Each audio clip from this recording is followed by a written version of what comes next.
vers une délivrance totale, vous devez vivre dans le pardon. Vivre dans le pardon.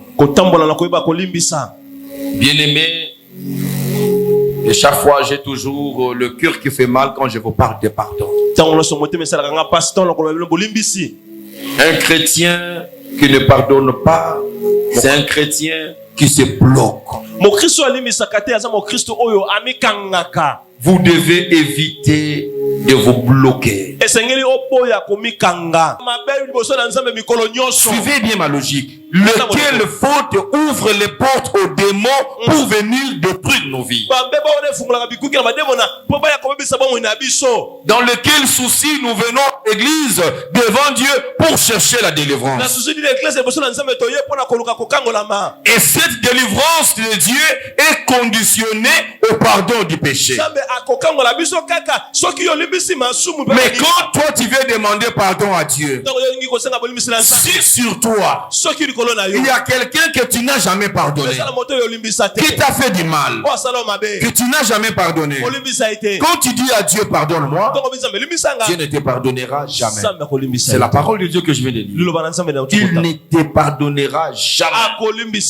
Parce que on ne vient pas à l'église tout en étant général, tout en étant coordonnateur, secrétaire général du parti, excellence. Et ici, il n'y a pas des excellences. Il n'y a pas des honorables ici. Ici, nous sommes les enfants de Dieu. On ne vient pas avec ses grades à l'église. On te dit, mets-toi à genoux, tu dis, mais écoute, est-ce que tu lui as dit que je suis général? Mets-toi à genoux, va s'en la prendre.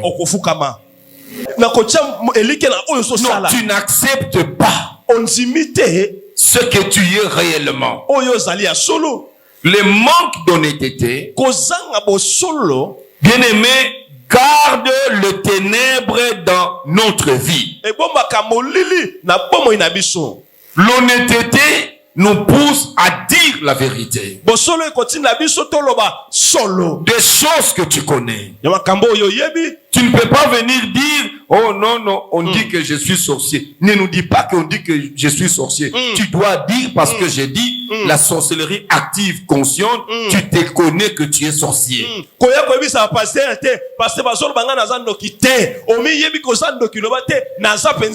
Viens dire que je suis sorcier. J'ai eu ma sorcellerie, maternelle.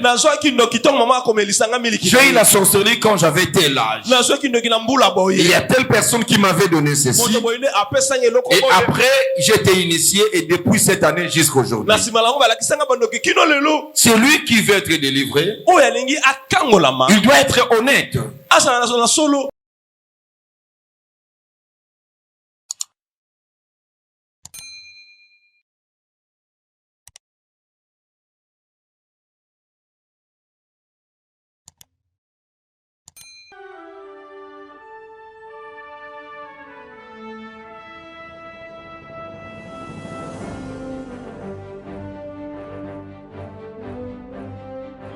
J'aimerais dire à quelqu'un, même si tu es testé positif au coronavirus, ce matin, tu vas vivre une nouvelle expérience. Le sang de Jésus, la chair de Jésus nous donne la vie.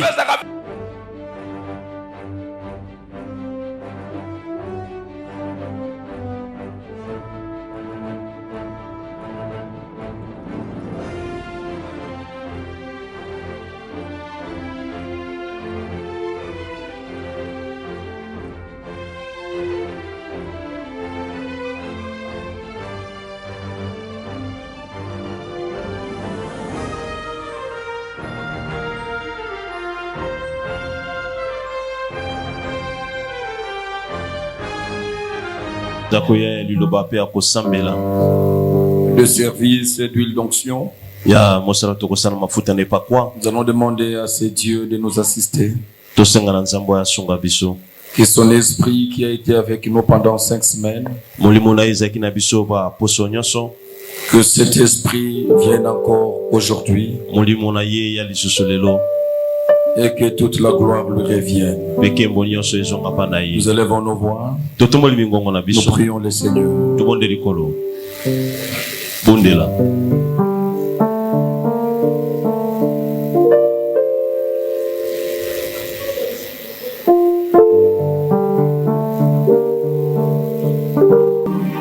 Pour l'éternité, être brisé par les Écritures, offrir ma vie comme une outil, c'est le mot désir pour ton plaisir.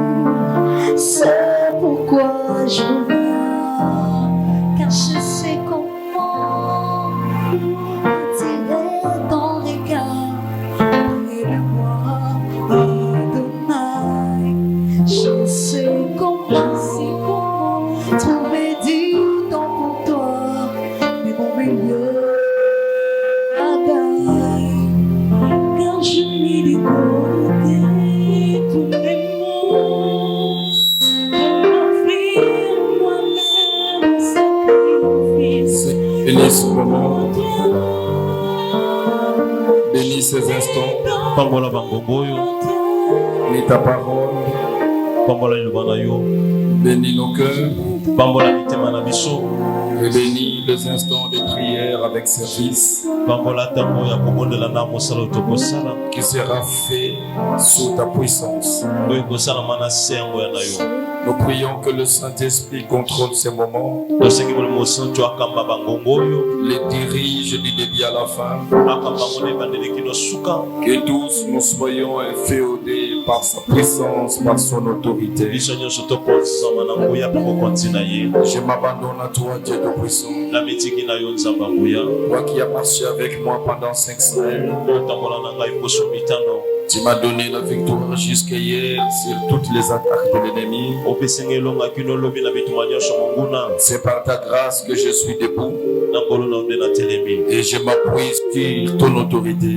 pe na mitiki na bokontina Je yo, m'appuie sur ta puissance. na mitiki na nguya na yo, Viens te révéler, viens te manifester yaka komimonisama, et que toute la gloire te revienne. pe kembo nyonso zonga Il pana, a été question de la délivrance. yaki likambo ya kokangolama, Seigneur, n'est-ce pas, mieux vaut la fin d'une chose que son commencement. kolo malamu eloko esilaki ebandeli na yango. Accorde-nous le record de toutes les onctions aujourd'hui, Pesa biso kokolomi nyonso to lelo, afin que les délivrances soient totales, kote kokangolama ezala ya kokufa, parfaites, oyo ekoka et malamu, que ton peuple entre dans son moment de jubilé. libota na yo kota na ntango na ngo ya kojibele, Que nous puissions te célébrer, toyebana komemia yo, le Dieu libérateur, nzambo akangolaka, le Dieu qui bénit, nzambo apangolaka, le Dieu qui nous fait du bien. nzambo asalaka biso Au bolamu. nom puissant de Jésus, Na komba ngo ya Yesu, nous avons ainsi prié. nde tomondeli bongo. Nous disons Amen avec des acclamations Tolobi amen na kobetela à l'endroit de notre Dieu.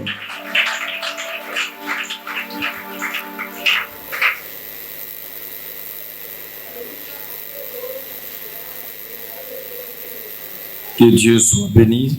nzambe apambolama. Je vous salue au nom de Jésus. Napesi bino mote na kombo na Yesu. Il y a certains qui n'ont pas répondu. Je répète, je vous salue au nom de Jésus. Nalobi napesi bino mote na kombo na Yesu. Amen. Amen. Est-ce que vous pouvez aussi communiquer la même joie à votre voisin, à votre voisine par une très belle salutation? Pesa esengo na ndoko zomino na boko na mwaso mobali pesa mbote malamu. Bien-aimés, vous avez de raisons d'être dans la joie. Le Seigneur nous a fait tellement du bien pendant 5 semaines. Pendant 5 semaines de ces séminaires que nous voulons déclarer la fin aujourd'hui. Dieu nous a fait tellement du bien. Et nous avions parlé de plusieurs sujets relatifs à la délivrance. La première semaine, à titre de rappel, nous avions parlé de la délivrance de nos origines, des influences de nos origines familiales.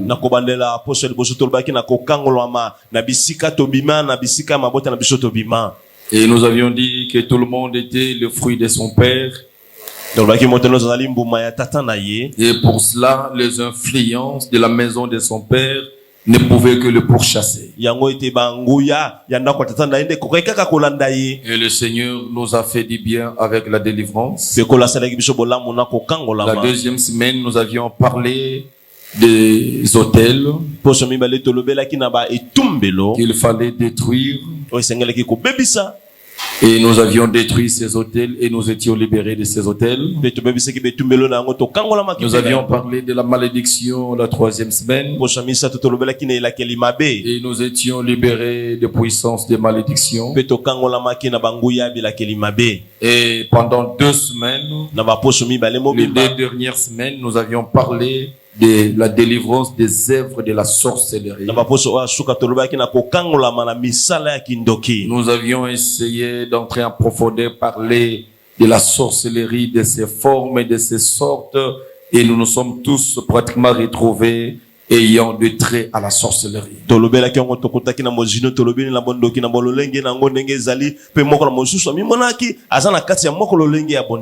Et nous avions passé à des moments de prière pendant 2 jours, jeudi et vendredi. Et c'était extraordinaire.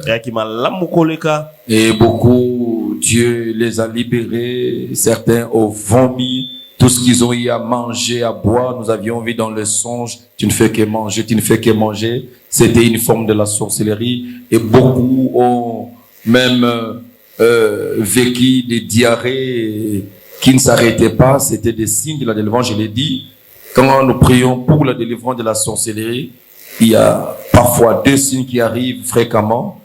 On va vomir ou on va libérer au moyen de diarrhée. Il y a quelqu'un qui m'a appelé hier. Il m'a dit, papa, je n'ai pas pu arriver le vendredi après la prière de jeudi. Je n'ai passé que le temps, la nuit et la journée en train de vomir et en train de faire la diarrhée. J'ai dit, ça c'était une grande délivrance pour toi.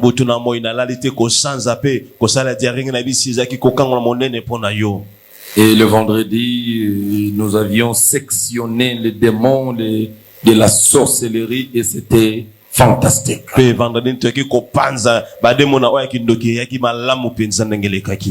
nous nous sentons dorénavant libres, nous nous sentons affranchis, délivrés. Nous nous sentons, est-ce que vous pouvez le manifester? Est-ce que au mieux qui peut plaire? Est-ce que tu te sens mieux?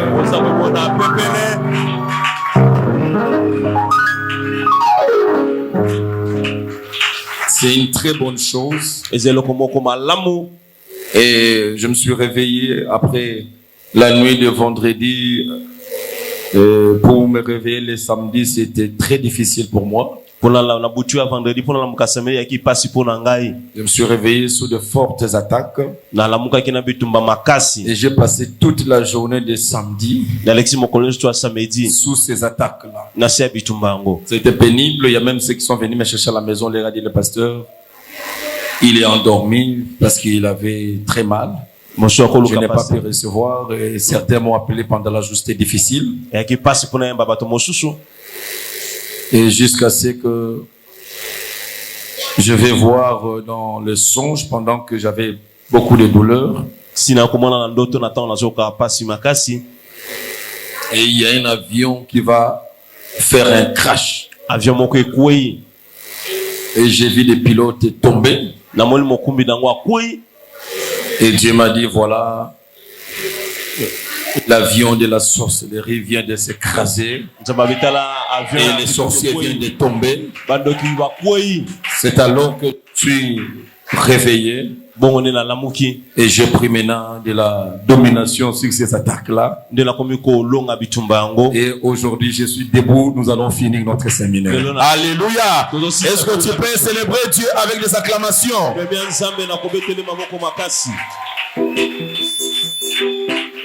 La sorcellerie ne peut rien contre toi. La sorcellerie ne peut rien contre la maison de Dieu. C'est normal, le travail et tes détails. C'est normal d'encaisser les attaques. Ça, Dieu nous a dit. En tout cas, nous ne sommes pas épargnés à recevoir des attaques. ça nous encourage quand nous faisons une œuvre utile, quand nous faisons une œuvre de profondeur, quand nous recevons des attaques, il n'y a pas de problème.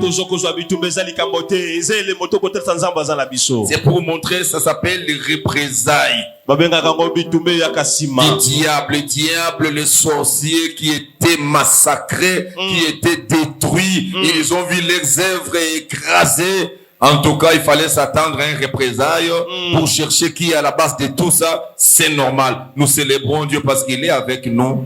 Quoi qu'il en soit, quoi qu'il arrive, nous serons debout en train de confesser son nom.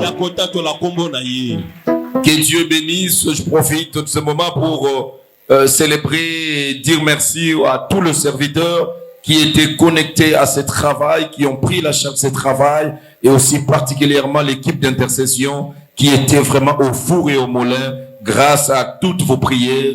Et nous sommes arrivés à bon port à ce travail. Que Dieu vous bénisse abondamment.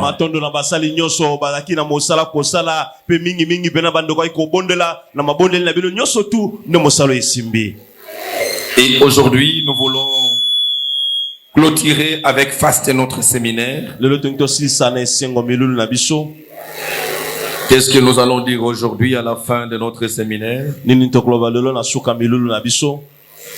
J'aimerais te parler sur ce que j'intitule vers la délivrance totale.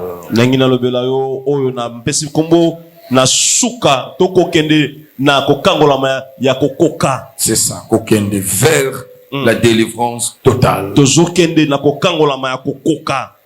Parce que bien aimé, je l'ai dit tantôt ici, la délivrance c'est un processus.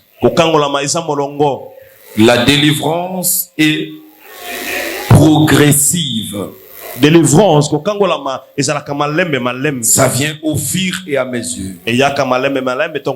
On est en train d'être libéré de quelques domaines, on passe dans d'autres domaines et au fur et à mesure. C'est comme cela que la délivrance s'organise. Et bien aimé, aussi longtemps que nous serons sur la terre, nous devons chercher à expérimenter la délivrance totale. Alors c'est un chemin sur lequel nous devons nous engager de manière permanente. Pourquoi? Parce que le diable ne se fatigue pas à nous combattre. Le diable changera des stratégies. Le diable rentrera, nous allons voir ça. Voir s'il va trouver la porte ouverte pour revenir à nouveau. Alors il y a des choses que nous devons connaître et maîtriser. Qui vont nous amener à la délivrance totale. Quand j'ai introduit ce séminaire de délivrance, j'ai donné des exemples patents des hommes de Dieu, des grands serviteurs de Dieu, des bishops dans notre pays qui ont souffert de beaucoup de problèmes en étant un grand prédicateur. Des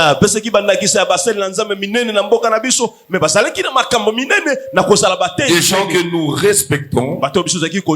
J'ai donné beaucoup d'exemples ici. Je n'ai pas pris les exemples de vous les fidèles. J'ai pris les exemples de serviteurs que nous sommes, pour vous démontrer que la délivrance, c'est quelque chose de progressif. Il faut la chercher au fur et à mesure.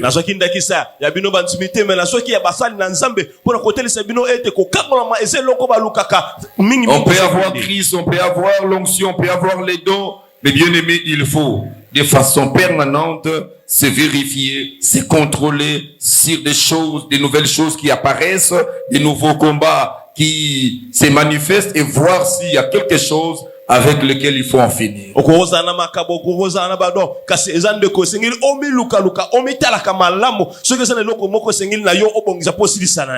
vous ai parlé d'un pasteur que nous respectons, que j'admire beaucoup au travers de ses enseignements. Il s'est vu pendant 10 ans être esclave d'une femme de nuit qui l'a tourmenté pendant qu'il était pasteur. Il était grand prédicateur, mais il souffrait avec cet esprit.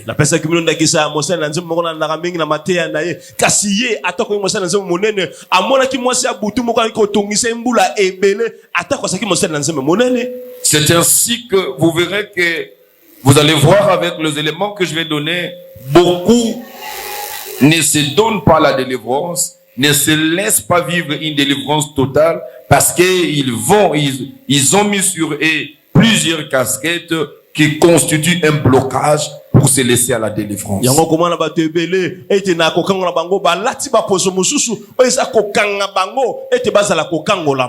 C'est ainsi que, bien aimé, je méritais parler aujourd'hui de vers la délivrance totale. Quand je parle de la délivrance et vers la délivrance totale, c'est une manière implicite de dire que, écoutez, aussi longtemps que nous serons sur la terre, les combats ne vont pas s'arrêter. Le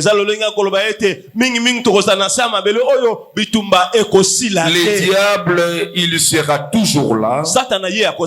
Alors, il va nous infliger beaucoup de choses. Nous sommes appelés à vivre, bien aimé, avec une conscience que le diable rôde tout autour de nous. Nous devons le résister, nous devons l'attaquer, nous devons chercher de façon continue et non discontinue notre délivrance.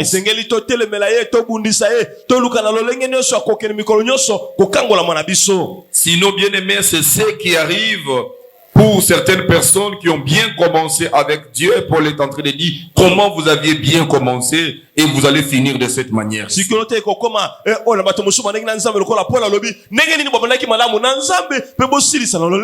vous ai parlé ici de l'exemple d'un pasteur qui a fait la pluie et le beau temps. Mais écoutez, qu'il y avait un grand ministère. Mais comment il peut se retrouver en train de prendre le toko? J'ai expliqué sa vie, comment il a négligé la délivrance. Le diable l'a eu et il était disqualifié.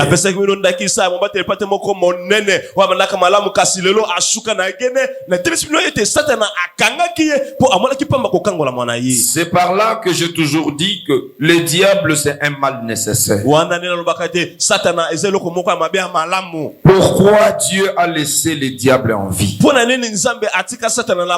Dieu pouvait en finir avec le diable. Mais j'ai toujours dit, le diable aussi, c'est un serviteur entre les mains de Dieu. Dieu se sert aussi du diable pour nous récupérer. La était la présence du diable. Nous serions endormis totalement. Nous n'allions jamais fournir des efforts dans notre perfection. C'est parce que le diable est là pour nous bousculer de temps à temps. Et ça nous ramène vite auprès de Dieu. Et ça nous pousse à nous parfaire. Cela est très important. Voilà pourquoi, bien aimé, il faut toujours se concentrer dans cet enseignement de délivrance dans votre vie. Vers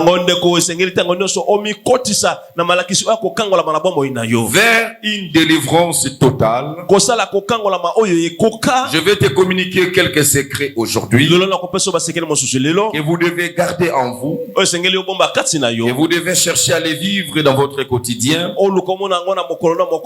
pour espérer toujours à vivre la vie de la délivrance. Allez à côté de ces principes que je vais énumérer. Bien-aimé te fera davantage esclave du diable. Et le diable avec qui tu vas te jouer passera à la vitesse supérieure pour te scandaliser. Dieu a déposé en vous tout le pouvoir. Il a mis en vous toute la puissance que vous devez exercer pour votre liberté. Nous bénissons le Seigneur pour le travail qu'il a fait. Et nous disons que ce travail va continuer. Ce travail va continuer pour vous garder toujours en alerte avec la délivrance. C'est pour cela que la journée de vendredi restera alors la journée de la délivrance. Chaque vendredi, nous allons continuer avec ce que nous avions vu pendant 5 semaines. Nous reviendrons sur un aspect que Dieu va nous orienter. Nous allons prier pour les délivrances des gens. Nous prions que Dieu nous fasse grâce, que nous puissions trouver, réunir tous les moyens, trouver l'endroit rapidement. Pour que nous puissions exercer ces ministères de façon individuelle dans la vie de chacun de vous. Amen. Amen. Vers une délivrance totale, ce sont des choses que tu dois faire et ne jamais oublier, qui te mettront toujours dans une bonne position avec Dieu et qui fera couler sur toi la grâce de la délivrance. Le premier point que vous devez savoir, c'est avoir la foi en Jésus-Christ. La délivrance ne vient pas par un bâton magique. La délivrance, ce n'est pas le fétiche. La délivrance vient par quelqu'un. Ça ne vient pas par le pasteur. Je suis un simple instrument que Dieu utilise. Mais c'est lui qui délivre. Il s'appelle Jésus-Christ. Il n'y a aucun pasteur. Il n'y a aucun prophète. Il n'y a aucun prêtre qui peut vous délivrer. Bien aimé, c'est une aberration. Quand nous voyons aujourd'hui les gens pour la délivrance de la sorcellerie, ils vont aller chercher les gens qu'on appelle les babas. Et ils sont spécialistes à la délivrance des gens, à la délivrance des sorciers. J'ai réussi dans ma vie beaucoup de sorciers qui ont été renforcés dans la sorcellerie en allant auprès de ces gens-là qui sont d'abord de véritables sorciers et on les amène pour aller délivrer les sorciers. Ils ne font que renforcer leur sorcellerie, prenant de l'huile de palme. Quelle huile ils vont faire avaler quelqu'un, il va commencer à vomir. J'ai reçu le témoignage de quelqu'un qui m'a dit comment elle était innocente, mais parce qu'elle était orpheline et on la supportait pas là où elle demeurait, et on va l'indexer de la sorcellerie et on va appeler ces babas là et on va te faire boire de l'huile. Mais qui, si on te donne un verre d'huile, là tu ne vas pas vomir. Quand tu prends de l'huile, c'est le fait que l'huile peut provoquer, c'est cette palpitation est amenée à vomir. Pendant qu'elle va commencer à vomir, et ils vont jeter quelque chose dans ces seaux-là pour dire regardez la viande qu'il vient de vomir. La sorcellerie ne sort pas par une viande qu'on vomit comme ça. La sorcellerie elle est spirituelle.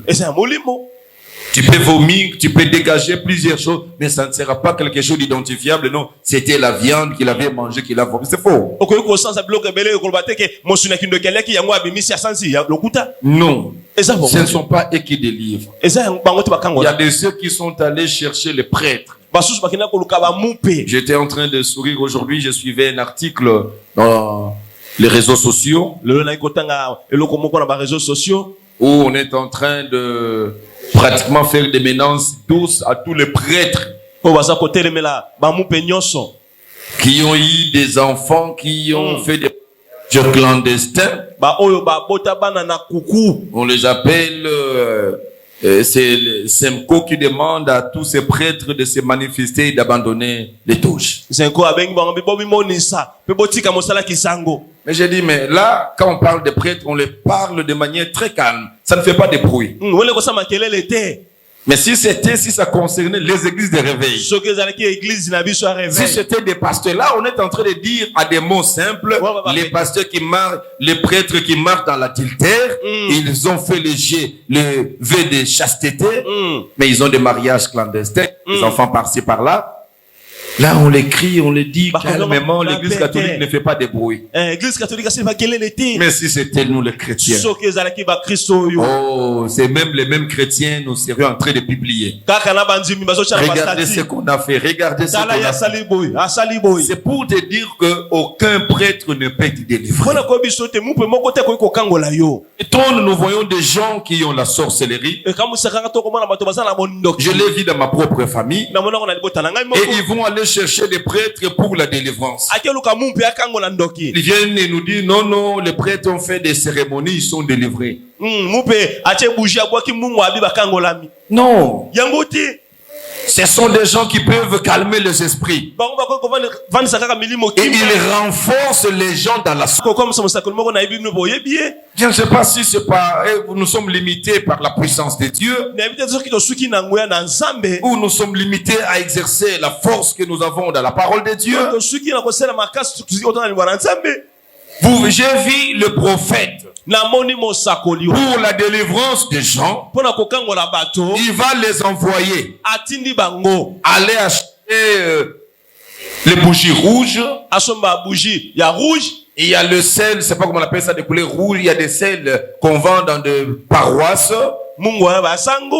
et des savons. On dit non, ce sont des savons qui peuvent envoûter et qui peuvent délivrer des envoûtements. Et ce sont les sels qui délivrent de la sorcellerie.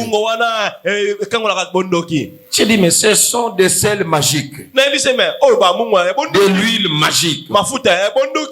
Je ne peux jamais, pour prier pour vous, vous demander, venez acheter l'huile. Moi, j'ai l'huile spéciale. Je n'ai pas l'huile spéciale. Comme je vais faire le service d'huile d'onction aujourd'hui, j'ai demandé, on est allé acheter, c'est pas moi là. C'était où? J'ai acheté l'huile où? ML. Allez acheter l'huile d'olive. Ce que je vais, c'est la marque olive. L'huile n'a pas de puissance. C'est la prière que je ferai sur cette huile qui rendra cette huile puissante. Je ne peux pas commencer à vous vendre l'huile qui vient de l'Israël. L'huile qui vient du Nigeria. C'est de la pire magie. Aucune personne ne peut te délivrer. C'est lui qui délivre. Il s'appelle Jésus-Christ de Nazareth. Alors si vous voulez aller vers la délivrance totale, première chose, vous devez avoir foi en Jésus-Christ. Vous devez croire que Jésus est capable pour vous délivrer. C'est la foi en Jésus qui nous amène à la délivrance totale. Romains chapitre 10, verset 9 à 11. Je vais lire dans ma version le Semmer. En effet, si de ta bouche tu déclares que Jésus-Christ est Seigneur,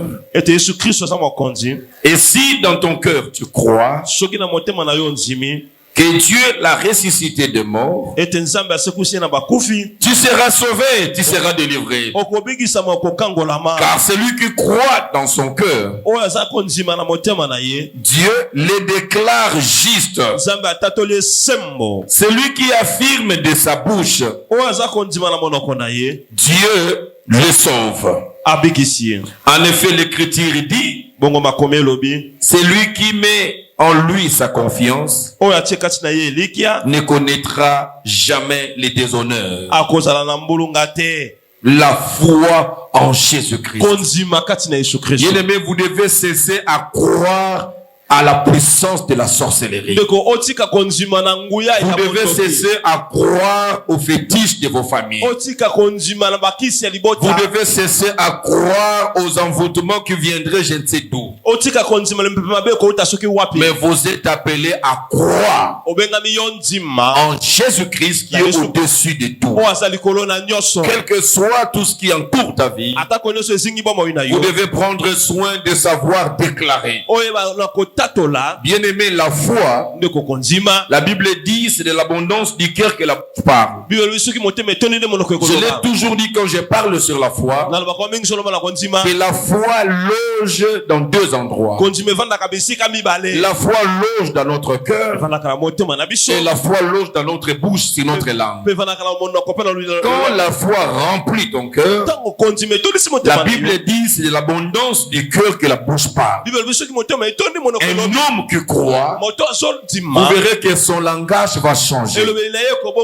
Il ne sera plus pessimiste. Ne déclare plus que moi je suis bloqué. Ne déclare plus que moi je n'avancerai pas. Ne déclare plus que pour moi c'est fini.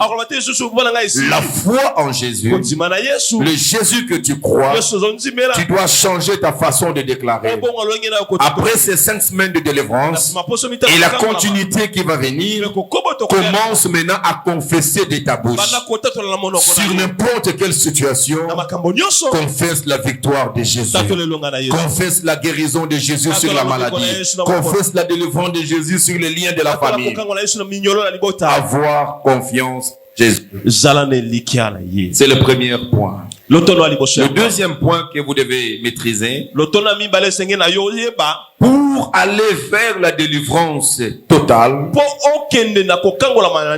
vous êtes appelés à vivre l'honnêteté. L'honnêteté, c'est quoi? Si on désire recevoir la délivrance totale, bien aimé, on doit être honnête envers soi-même et envers Dieu. Dieu te connaît. Tu ne peux pas venir demander, solliciter la délivrance auprès de Dieu en se cachant sur ce que tu fais. Non, tu n'acceptes pas ce que tu es réellement. Le manque d'honnêteté, bien aimé, garde le ténèbre dans notre vie. L'honnêteté nous pousse à dire la vérité. Des choses que tu connais. Tu ne peux pas venir dire, oh non, non, on dit que je suis sorcier. Ne nous dis pas qu'on dit que je suis sorcier. Tu dois dire parce que j'ai dit, la sorcellerie active, consciente, tu te connais que tu es sorcier.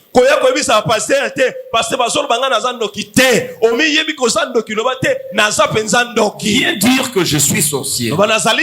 J'ai eu ma sorcellerie maternelle.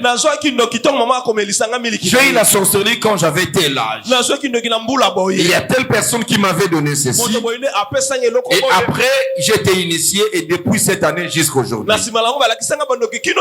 Celui qui veut être délivré, il doit être honnête.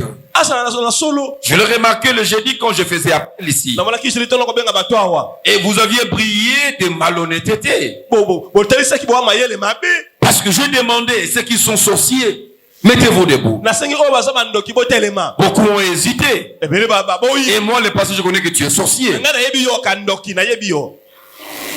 J'ai demandé ceux qui sont... Vous, les gens, non, ils ne sont pas honnêtes. Ceux qui ont remarqué le signe de la sorcellerie. La sorcellerie inconsciente, la sorcellerie passive. Les gens commencent à se regarder. Mais écoute, regarde ces signes-là. Mets-toi debout. Les gens ne sont pas honnêtes. Et comment vous allez vivre la délivrance totale? C'est un obstacle. Quand nous parlons par exemple de la sorcellerie inconsciente, La sorcellerie qui a circulé à partir du sang. Mon père était sorcier, ma mère sorcière, mes grands-parents. Mais l'air sang coule en moi. C'est le sang de la sorcellerie. Je vais développer la sorcellerie inconsciente. On peut commencer à m'utiliser la nuit, je ne sais pas. Je peux commencer à avoir des nuits traumatisantes avec des songes j'ai énumérés ici.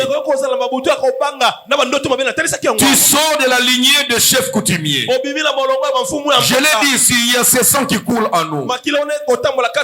Des expériences, des rêves traumatisants. Ce n'est pas moi le passé qui t'est prêt, je ne suis pas passé par là, je suis passé par là. Je n'ai jamais été sorcier consciemment. Mais le sang de mes arrière-parents coulait en moi. Je pouvais expérimenter certains rêves où je suis pourchassé, je suis en train de vivre cela. Mais quand on te dit maintenant, tiens-toi debout pour la prière, tu n'es pas honnête. Tu fais semblant pour donner l'impression, ils vont dire quoi? Je suis sorcier. Ils vont dire quoi? Ils vont rien dire, c'est ce que tu es. C'est ce que tu es. Vous voulez aller vers la délivrance totale? Bien aimé, vous devez toujours être honnête vis-à-vis de vous-même et vis-à-vis de Dieu. Tu as été victime ou tu as pratiqué l'inceste, il faut venir le dire. Il y a une telle situation, il faut venir le dire pour solliciter la délivrance. Et beaucoup ne sont pas délivrés dans certains domaines de leur vie à cause de ce manque d'honnêteté. Cacher quelque chose. Et quand vous cachez une vérité, vous créez au diable une zone d'ombre, une zone de ténèbres, et le diable va se cacher. Dieu nous appelle à avouer nos péchés. Il nous appelle à dénoncer nos péchés. Nous devons les dire pour être délivrés. Mais quand même vis-à-vis de Dieu, vis-à-vis de toi-même, tu n'es pas honnête. Bien aimé, c'est un frein pour la délivrance. Vous devez développer ça. Parce que le pasteur qui prie pour toi, je serai en train de tâtonner pratiquement. Je n'arrive pas à comprendre ton problème parce que tu ne me l'as pas dit. Jusqu'à ce que je dois demander que le Saint-Esprit me révèle. Au lieu que je demande au Saint-Esprit de me révéler, tu connais cette vérité, tu as besoin de la délivrance, viens le dire. C'est pour cela que nous organisons des entretiens de cure d'âme. C'est pour savoir la personne est passée par où. Dans sa vie, qu'est-ce qui lui est arrivé. Quand il n'a pas connu Christ, il était où? Non, il a vu un jour un féticheur. Toi, tu es parti voir un féticheur un jour pour peut-être briller, je ne sais pas moi, dans ce que tu faisais, la musique, le football. Et puis tu as abandonné. Tu as négligé. Pour toi, tu sais que c'est fini. Mais c'est quand tu diras chez le pasteur, il va comprendre que le diable ne lâche jamais. Une fois que tu étais chez lui, il ne lâchera jamais. C'est pour toi comprendre qu'il y a un problème qui n'a jamais été résolu, qui n'a jamais été réglé. Il faut la prière. L'honnêteté vis-à-vis de Dieu, vis-à-vis de cet homme que Dieu a établi pour ta délivrance, va t'amener, bien aimé, à la délivrance totale. Sinon, dans de telles circonstances, les démons développent facilement leurs activités. L'honnêteté aide à les mettre en lumière. Tout péché non confessé ou dont on ne s'est pas repenti, donne au démon, retient ça, le droit légal. Celui qui est dans ce droit légal, on ne peut pas le chasser. C'est ainsi qu'on fait délivrance. Le démon, il est agité par votre puissance, mais il vous déclare que je ne sors pas. yango komona na kokangola demona aninga na nguya wana akoroba na kobimate. Il vous dit je ne pars pas. Abi na kokende Vous dites pourquoi? Pona nini? Parce que il m'appartient. Potaza ngai. Parce que c'est mon homme. Posa moto na ngai. Qu'est-ce qui donne le droit légal à un démon? Nini ekopesa démon na nzela wana? C'est ce péché qu'on a gardé. Ezali sumo bombaki. C'est ce péché qui n'est pas confessé. Le sumo o tatolité. C'est ce péché dont on ne s'est pas repenti. Le sumo na no yaboli na nguti. Cela est très important. Yango za motu ya mingi. Très important. Eza motu ya. Il ne faut jamais kolinga makolo moko te. Se garder ensemble, vous allez protéger les démons en vous. Un démon qui sait que voilà. Avec lui ça. Nous avions fait ce meurtre avec lui. Il n'a jamais dit. Que tel que vous me voyez là. Pasteur, un jour j'ai été enrôlé par des criminels. Nous avions fait une opération, nous avions tué quelqu'un. Tu n'as jamais dit ça. Comment pouvons-nous t'aider dans la prière en ce qui concerne le meurtre? Et tu seras là en train de prier, en train de chanter. Non, ça ne va pas beaucoup marcher. Ça va demander, bien aimé, que tu puisses t'ouvrir. Tu dois t'ouvrir, tu dois dire la vérité. Et on va t'aider. Sinon, ça va rester sur toi comme une charge. Et le diable sera le premier à te culpabiliser. Si tu veux me dire, toi, tu veux dire quoi? Ah non, je sais. Tu sais ce que tu avais fait, non?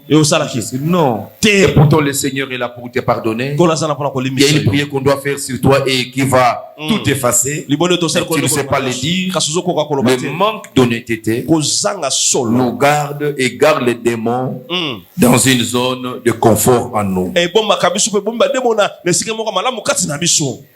Demande à Dieu de vous révéler certains péchés qui sont cachés dans votre vie pour les mettre en lumière.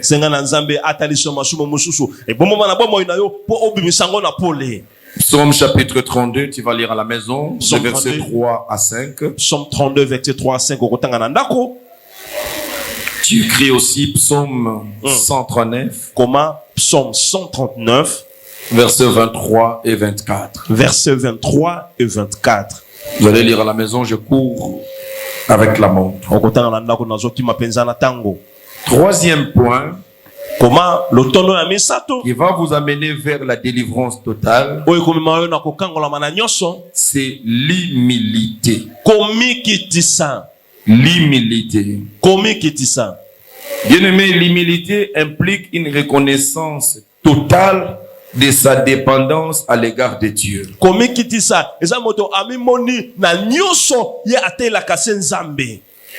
Dépendre de Dieu et de ses moyens de délivrance. 1 Pierre chapitre 5. 1 Pierre chapitre 5. Versets 5 à 6. Versets 5 à 6. La Bible dit ceci dans ma version.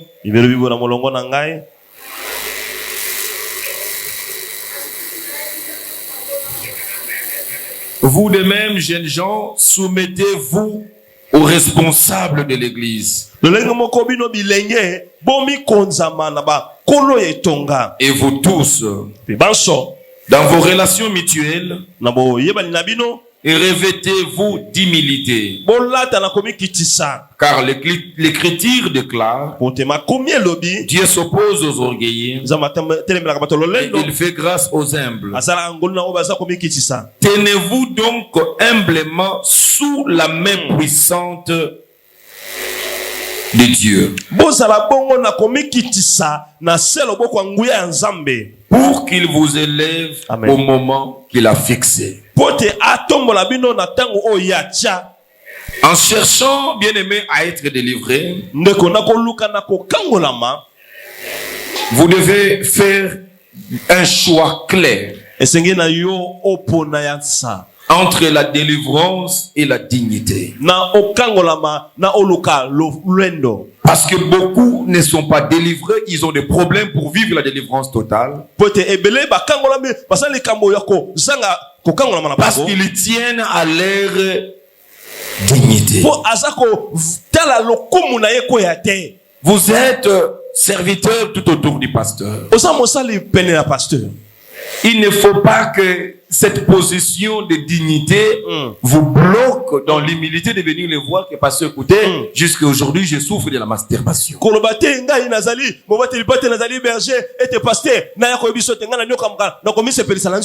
Vous êtes pasteur, vous avez une faiblesse. Vous avez une situation qui vous bloque.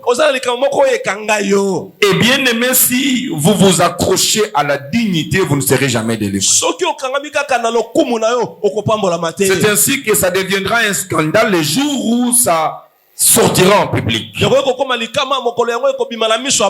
va commencer à se poser la question, mais comment tu avais cette histoire jusqu'où tu ne parlais pas? On pouvait t'aider avec la prière.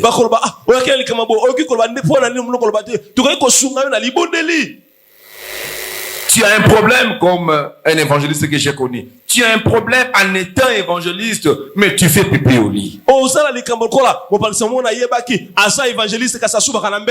Les jours où on m'a donné cette information, j'ai passé une journée, j'étais presque malade parce que je l'aimais beaucoup. Je me suis dit, mais pourquoi il n'a jamais partagé ces problèmes avec moi? C'est un problème spirituel, on pouvait l'aider dans la prière. Mais la dignité l'empêche d'être délivré. Il a eu honte, il a manqué l'humilité de partager. Il faut toujours savoir partager. Vous devez avoir l'humilité, venez expliquer. J'ai tel problème.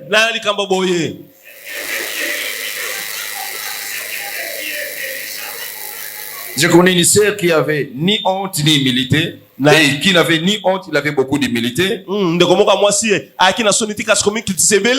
Oh pasteur, j'ai quelque chose à te montrer, ça ne va pas. Qu'est-ce qu'il y a? Il commence à ouvrir les pas. Dis-moi d'abord avant d'ouvrir. Non, ça fait des années, il y a un bouton à côté du sexe. M'explique d'abord, je peux comprendre même sans voir. Non, parce que quand j'explique, vous n'allez pas bien comprendre, il faut voir. Il fallait voir la nature et la forme, vous allez comprendre que c'était sérieux. Elle avait raison. Je suis en train de traîner chez moi à la maison. Je suis en train de traîner parce que regarde, c'est ça. Je suis comme interniste, comme chirurgien, comme gynécologue spirituel. J'ai vu. Bon, ok, j'ai vu, ça va. Explique maintenant. Non, on m'avait dit, il y a un papa, s'il vous lave avec ceci, vous aurez, quand vous avez un homme, vous allez le maîtriser. Il m'a fait une incision quelque part là. Vous verrez les femmes qui disent,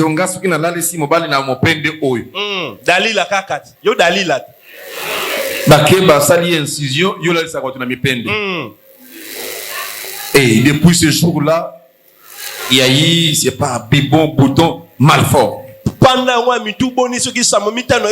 Et automatiquement, ça détruit toute sa sexualité.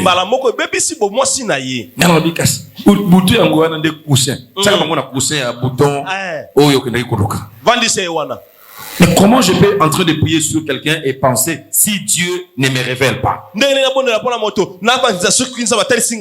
qu'il y a un bouton entre ces deux jambes, un bibon malforme qui a pris des années? Il devait avoir le courage d'en parler et de m'expliquer les origines. On a fait la prière. Il est rentré à la maison. Demain, il m'appelle papa. Je me réveille, les boutons explosés. C'est devenu bien. Non, on ne vient pas me montrer.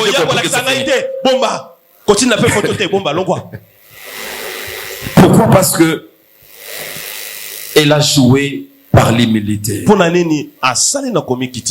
Toi, tu veux dire, il va me trouver comment?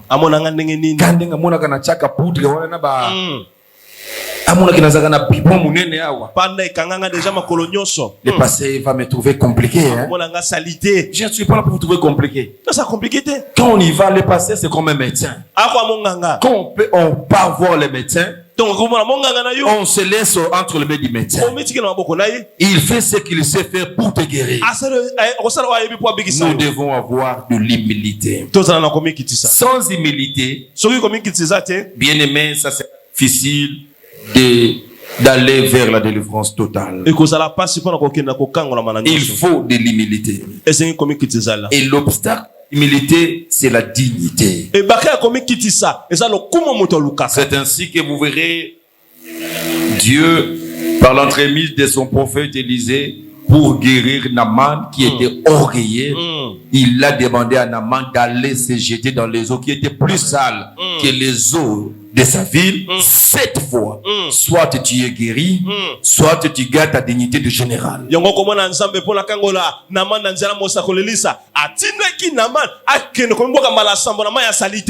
On ne vient pas à l'église tout en étant général, tout en étant coordonnateur, secrétaire général du parti, excellence. Et ici, il n'y a pas des excellences, il n'y a pas des honorables ici. Ici, nous sommes les enfants de Dieu. On ne vient pas avec ses grades à l'église. On te dit, mets-toi à genoux, tu dis, mais écoute, est-ce que tu lui as dit que je suis général?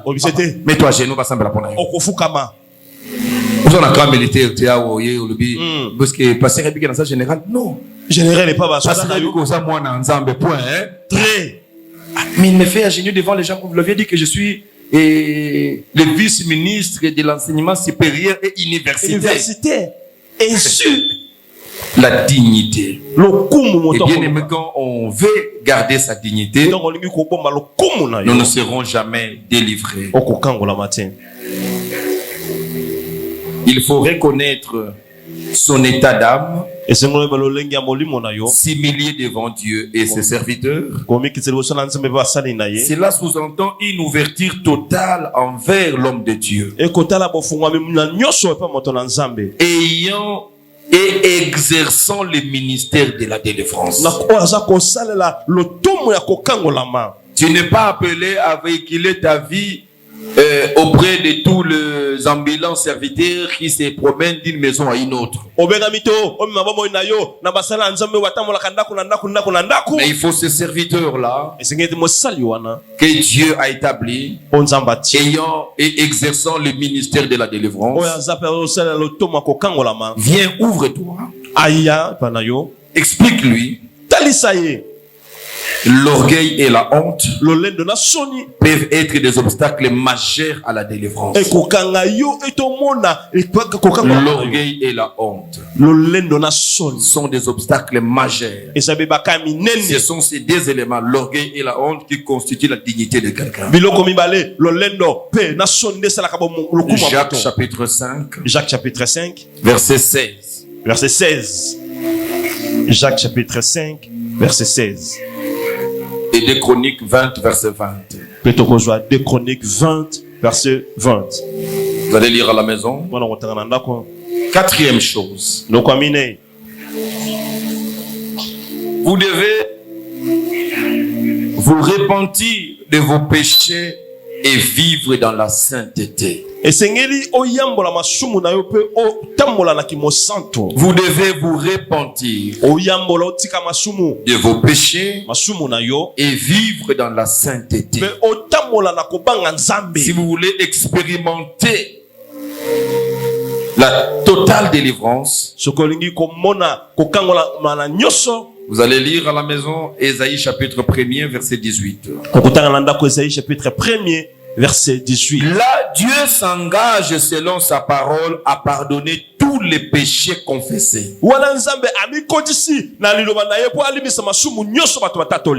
sa fidélité, Dieu nous pardonne de tous les péchés confessés.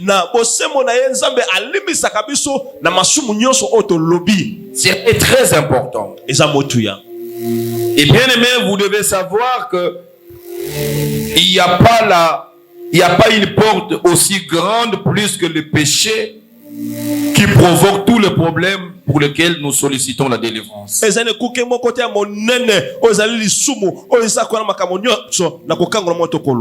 Alors, vivre la délivrance vers une délivrance totale, vous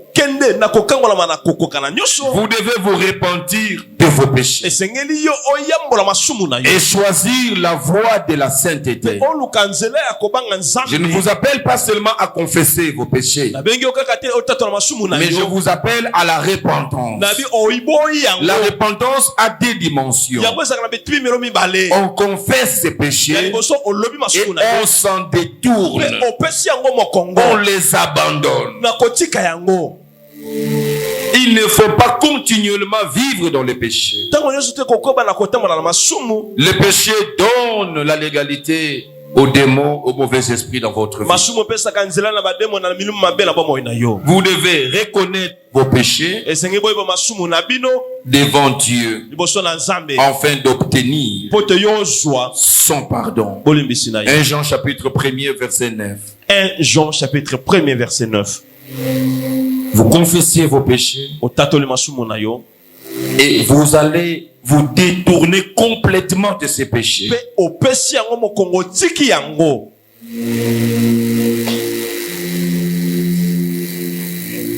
Nous allons nous détourner pour vivre dans l'obéissance parfaite vis-à-vis de Dieu. La repentance, c'est la confession et le renoncement de ses péchés. Et bien aimé, quand vous confessez un péché et vous prenez la décision de l'abandonner, cet acte-là de la repentance ôte le droit légal que les démons avaient sur toi. Un démon qui t'a possédé parce que tu as commis le meurtre d'avortement. Il faut que la confession se fasse devant Dieu et la décision de ne plus le faire. Cet acte-là va fragiliser les démons qui s'est accroché à cet acte. Et quand nous allons le chasser de ta vie, il va partir parce qu'il n'a rien de légal sur lequel il va s'appuyer. Tu peux lire Actes chapitre 19 verset 18 à 19. Actes chapitre 19 verset 18 à 19. C'est dit que tu vas vivre une vie de sainteté. Une vie de sainteté veut dire marcher avec Dieu dans la soumission de sa parole. Vous ne pouvez plus continuer à préméditer les péchés. Vous le préparez. Vous savez que j'irai de mes péchés. Quand je serai enfant de ce chef, je vais mentir. Ça, ce n'est pas la vie de sainteté. Un chrétien doit s'abstenir de tout ça. Mais hélas, quand il arrive à un chrétien de tomber sur un péché, la vie de sainteté t'oblige là sur place. Tu ne peux pas faire un deuxième pas avec Dieu. Tu dois tomber dans ses pieds et te repentir, réparer avec le Seigneur. Et quand tu répares avec le Seigneur, tu dis à Dieu que je ne vais plus revenir sur ça. Tu fais un vœu à Dieu. Je l'ai dit ici, quand j'ai parlé de la sorcellerie, j'ai parlé des rapports sexuels comme étant de voies de communication de la sorcellerie. J'ai parlé, je pense, le dernier jour, le mercredi, j'ai expliqué des choses que nous perdons quand nous tombons dans ce genre de péché. C'est un péché, oui, on peut dire comme les autres, mais pas souvent parce que il y a des échanges, il y a des communications, il y a des vies que nous donnons.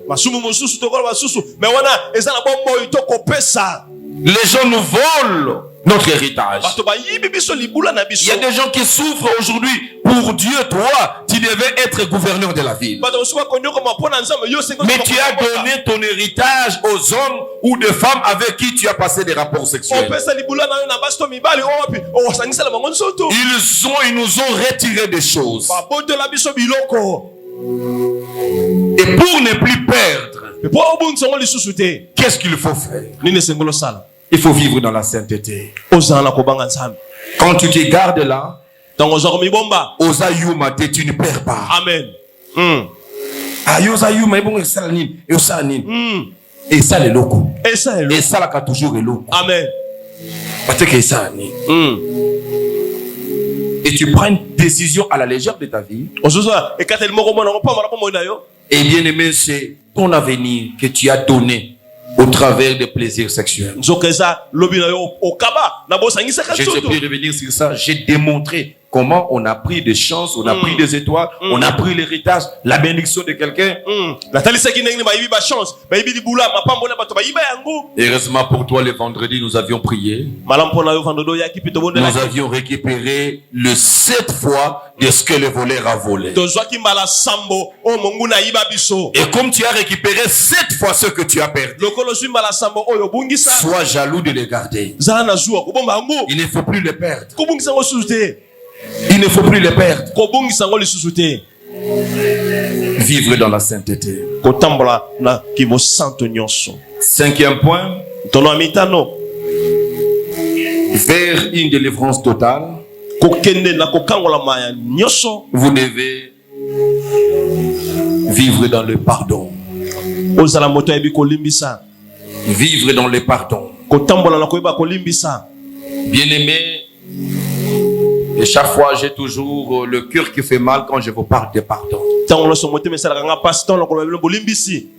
Un chrétien qui ne pardonne pas, c'est un chrétien qui se bloque.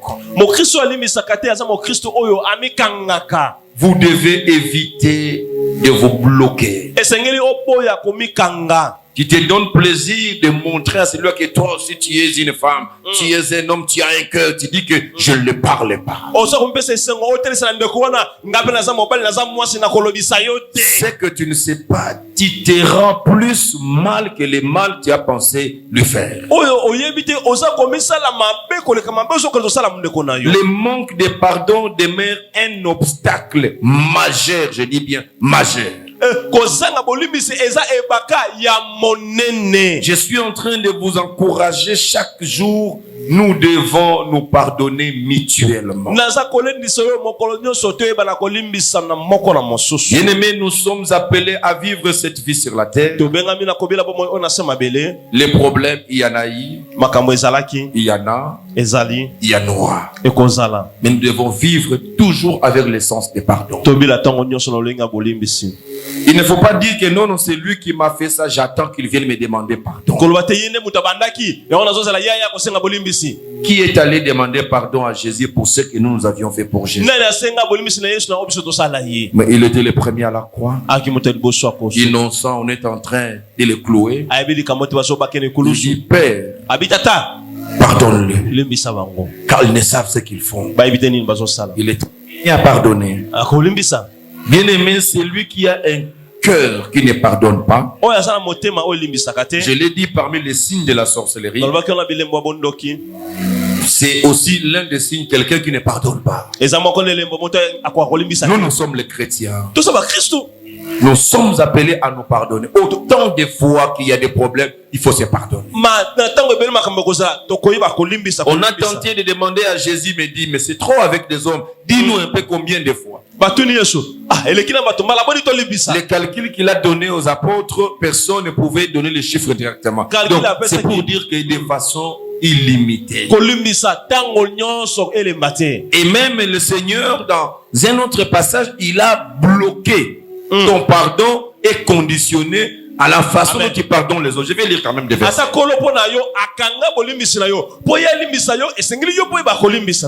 Parce que tu penses que c'est nouveau ce que je te dis, je vais te lire parce que je ne veux plus qu'il y ait des problèmes entre chrétiens, Amen. entre vous, Amen. entre vous avec vos familles, Amen. entre vous avec les pasteurs, entre vous avec qui que ce soit, vous devez avoir l'essence de vous pardonner.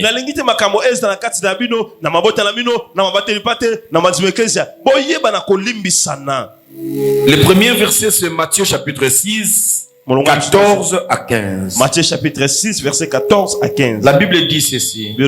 En effet, si vous pardonnez aux autres leurs fautes,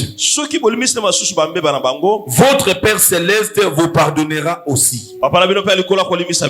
Mais si vous ne pardonnez pas aux hommes, votre Père ne vous pardonnera pas non plus vos fautes. Est-ce que ce verset, il le lit ou pas?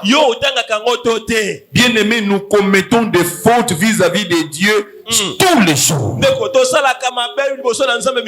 Suivez bien ma logique. Lequel faute ouvre les portes aux démons pour venir détruire nos vies. Dans lequel souci nous venons à l'église devant Dieu pour chercher la délivrance. Et cette délivrance de Dieu est conditionnée au pardon du péché. Mais quand toi tu veux demander pardon à Dieu, si sur toi il y a quelqu'un que tu n'as jamais pardonné, qui t'a fait du mal, que tu n'as jamais pardonné, quand tu dis à Dieu pardonne-moi, Dieu ne te pardonnera jamais. C'est la parole de Dieu que je viens de lire. Il ne te pardonnera jamais. Parce que toi tu n'as jamais pardonné celui qui t'a fait du mal. C'est ainsi que vous comprendrez pourquoi j'ai dit, quand tu penses que ne pas lui pardonner, c'est une manière pour moi de donner des leçons. Non, non. Tu te fais plus mal parce que finalement, tes prières ne montent plus. Dieu ne te pardonne plus.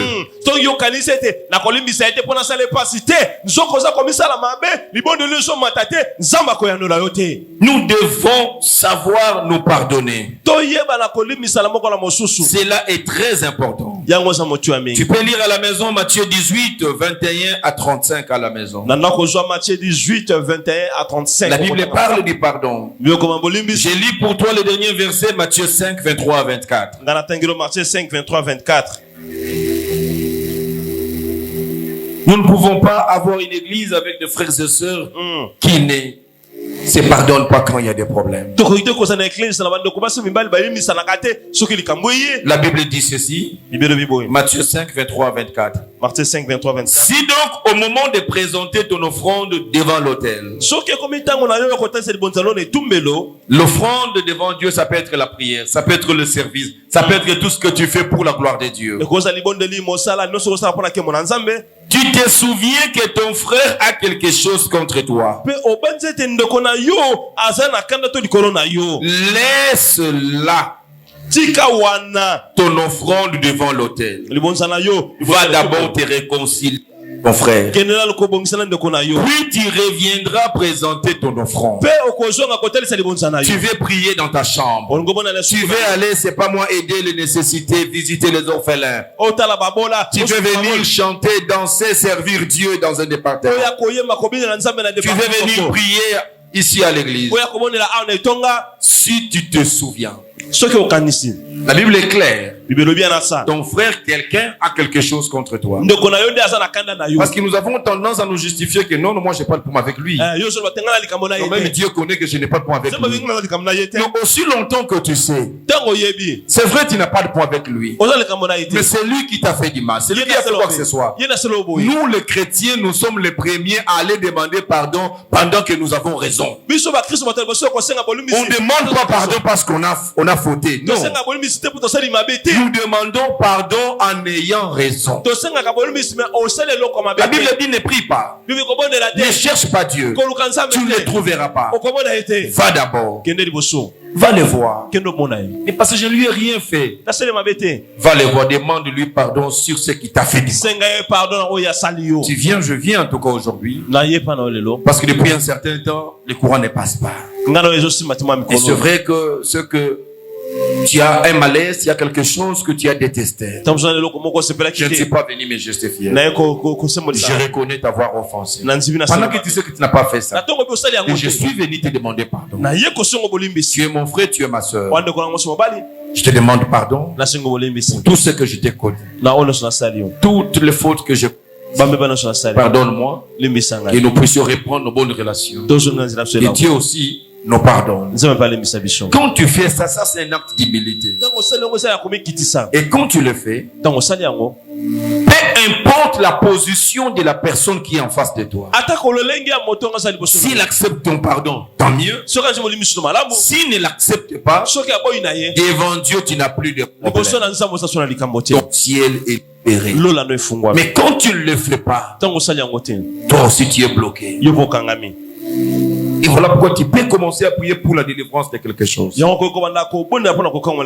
ne vient pas parce qu'il y a un problème de pardon. Nous devons appliquer nos cœurs au pardon. Pardonnons-nous les uns les autres. Bien-aimé, autant tu as de faiblesses, autant tout le monde a des faiblesses. Si on te fait du mal aujourd'hui, dis-toi qu'un jour tu as aussi fait du mal à quelqu'un. Ah, si tu ne l'as pas encore fait, tu essaies jusqu'à aujourd'hui, un jour tu feras du mal à quelqu'un. Si on t'a pardonné, il faut pardonner. Ah, si tu es plus saint que tout le monde, tu ne fais pas du mal à quelqu'un et tu ne le feras jamais. Mais à Dieu, tu fais toujours du mal. Et parce que tu fais du mal à Dieu, Dieu conditionne le pardon qu'il doit t'accorder au pardon que tu accordes aux autres.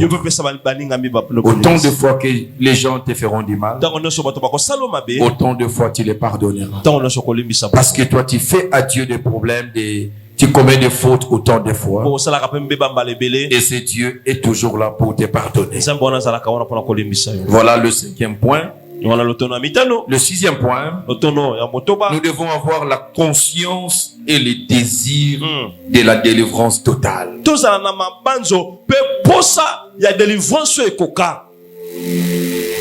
devons avoir la conscience et le désir de la délivrance totale. La délivrance, bien aimée, commence par un désir profond d'être délivré. Si tu ne sens pas encore ce désir-là d'être délivré, tu ne seras jamais délivré. L'arme de l'ennemi est de vous faire croire que tout va bien dans votre vie. C'est faux.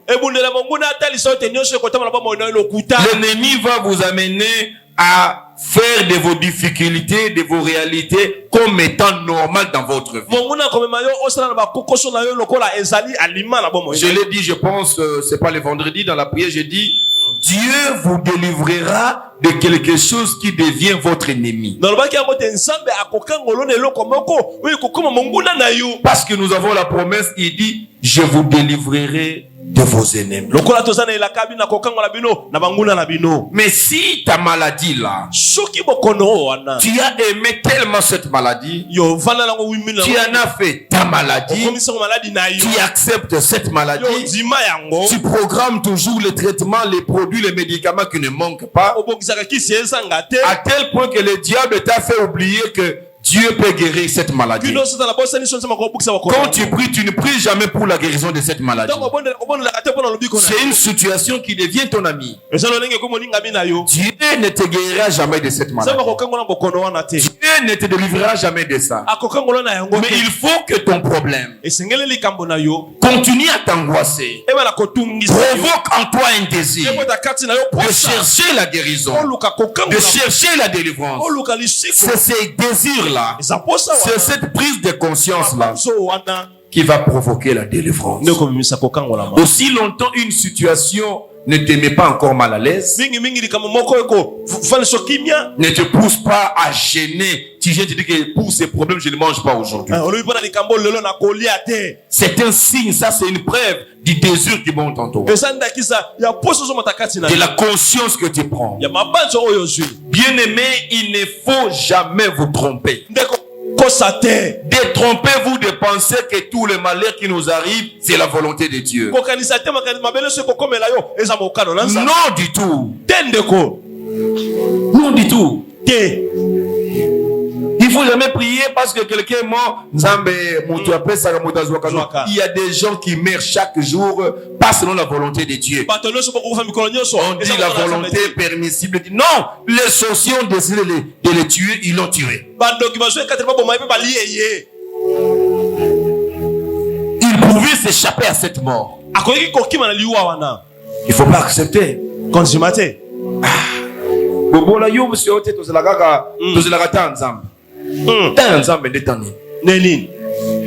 Tu dois prendre conscience, mais ça ne va pas. Mais pourquoi j'ai fait ça ne marche pas? Ici, blocage. Qu'est-ce qui se passe? Non, trop c'est trop. Je dois chercher Dieu. Quittez votre position de confort. Quand moi je prenais conscience pour ma délivrance, certains étaient encore en train de manger, de se balader parce qu'ils ne trouvaient pas encore les dangers qui allait arriver aujourd'hui. Aujourd'hui, ils sont en train de payer le prix de leur négligence.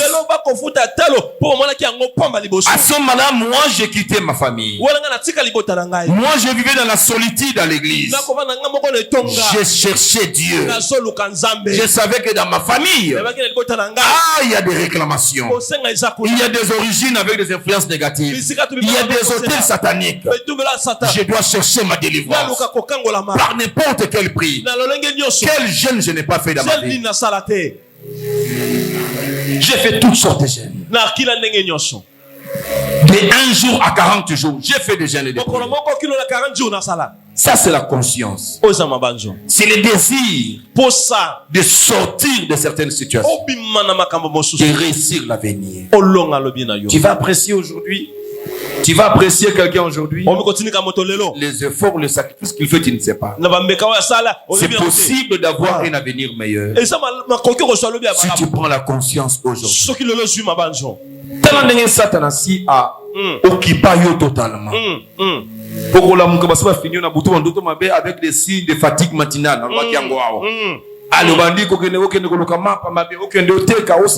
Vous rentrez tout ça chercher comment vivre, comment manger. Vous rentrez la nuit fatigué. Le culte des semaines, c'est un problème pour venir. Et quand tu viens le dimanche, tu es en train de dormir. C'est quelle vie? C'est quelle vie, ma fille? Non. Le diable, il fait que bon, quand on a joué 24 sur 24, Azaka fatigué. Ce qui a zongué à ta, pour passer à Roloba. Pour passer à Roloba. Pour na lobby qu'on a yo. Nde oyeli pasteur a wabandi ko la lela isiko. Oloba ki na ye. Nanga samana pongi. Les années passent comme ça. Non, il faut prendre conscience. Jusqu'au tina kukufa na barabara mkol musuka boy. Ma vie doit changer. Prends la conscience. Prends ce désir-là. Et le Seigneur t'aidera. Matthieu chapitre 15. Matthieu chapitre 15. Verset 21 à 28. Verset 21 à 28. À lire à la maison. Et un autre point.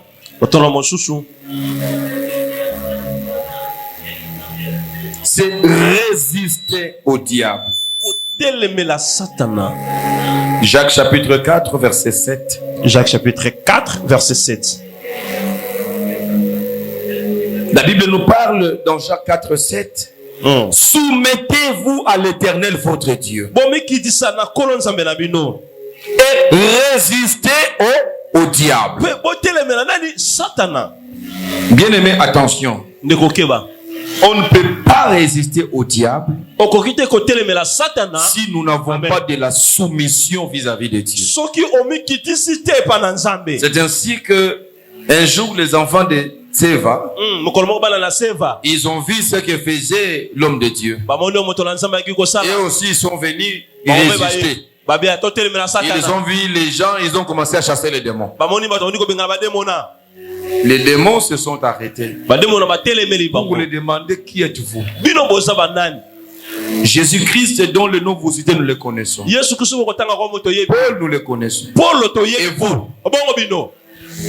Ils n'ont jamais répondu. Moi, je répondais à leur place. Les démons les ont frappés.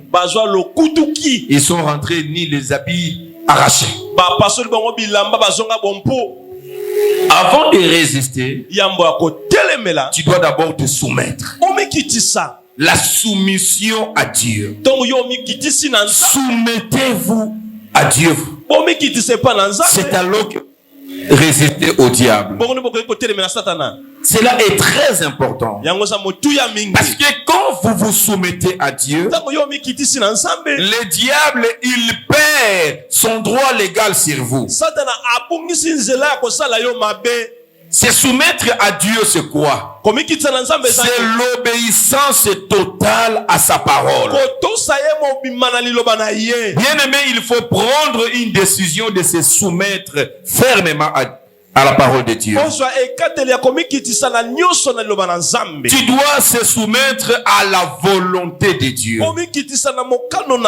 Bien aimé, cherche à savoir tout ce que tu veux faire. La volonté de Dieu est où? Il faut toujours faire la volonté de Dieu. C'est alors que vous saurez résister au diable. La seule position de l'obéissance à la parole de Dieu vous rend automatiquement résistant au diable. Parce que le diable domine les désobéissants. Le diable frappe les désobéissants. Alors le fait simple de se faire obéissant à Dieu, se soumettant à Dieu, vous rendra fort vis-à-vis du diable. Les démons qui veulent vous toucher, votre obéissance à Dieu vous rend efficace. L'obéissance, c'est là où commence la résistance. Votre avenir, votre vie tout entière doit se soumettre à Dieu. Vos projets à Dieu. Et vous allez résister aux démons. Vous allez résister au péché au nom de Jésus-Christ. 1 Pierre chapitre 5 verset 9, vous allez lire à la maison. 1 Pierre chapitre 5 verset 9. Et notre point, l'avant-dernier point pour aujourd'hui, j'ai pris quelques points seulement, c'est nombreux. C'est le combat de la foi. Vers la délivrance totale, vous devez être un bon combattant de la foi. Quand je parle du combat de la foi, j'aime toujours expliquer aux hommes que la prière et le combat sont deux activités séparées et distinctes. Il ne faut jamais confondre la prière et le combat. La prière s'adresse à Dieu. Le combat ne s'adresse pas à Dieu. C'est la prière qui s'adresse à Dieu. Mais le combat s'adresse à l'ennemi. Vous devez combattre un bon combat de la foi. Quand je fais la prière, je lève Dieu, je bénis Dieu, je l'adore. Je lui dis les mots d'amour. Je déclare des paroles dans sa présence.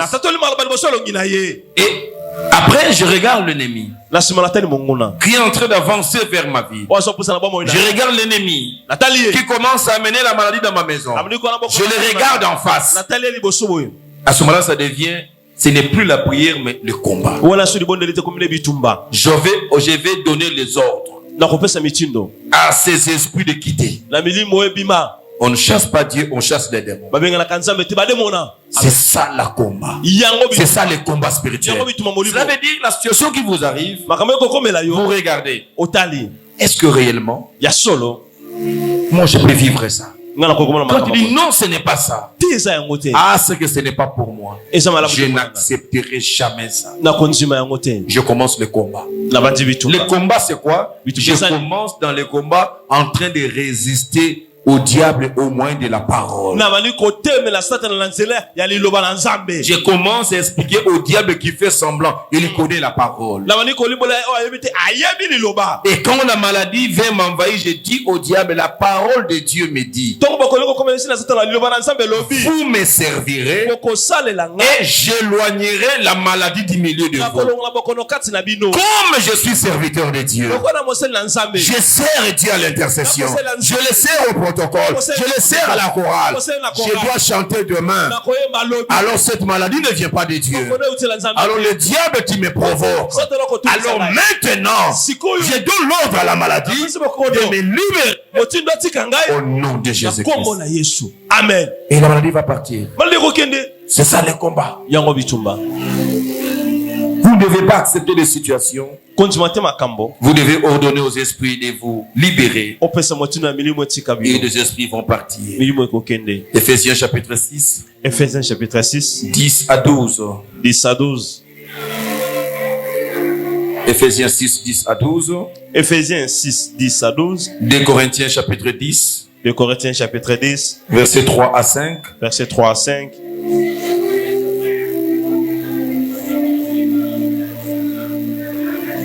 Apocalypse 12, verset 11. Apocalypse 12, verset 11. Dans le verset de combat. Là, on peut voir verset à combat.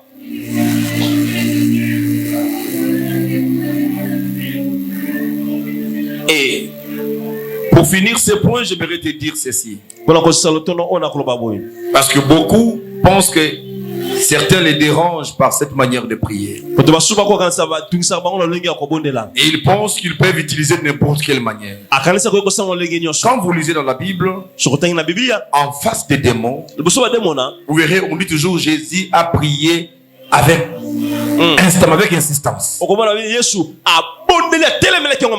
Les démons, les esprits mauvais, ce sont des rebelles. Ce sont des rebelles. Ils se sont rebellés dans la présence de Dieu. Alors ce sont des intrus qui ne cèdent pas facilement. On ne négocie pas avec les démons. Quelqu'un qui était au bout de sa foi, on a dit, oh, il y a des démons. On ne négocie pas avec un démon. Non du tout. Et on lui parle pas facilement. C'est ainsi que Jésus a dit, je vous ai donné le pouvoir, l'autorité, la puissance.